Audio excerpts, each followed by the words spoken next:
What a emotional moment between AP CM Nara Chandrababu Naidu and Deputy CM Pawan Kalyan.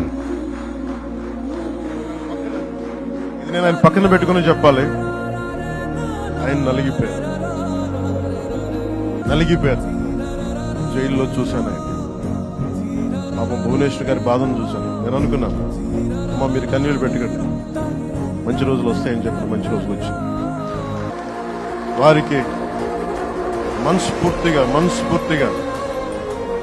వారికి నా హృదయపూర్వక శుభాకాంక్షలు. మీరు అద్భుతమైన పాలన ఇవ్వాలి అందరికీ మనస్ఫూర్తిగా నేను తెలియజేసుకున్నాను.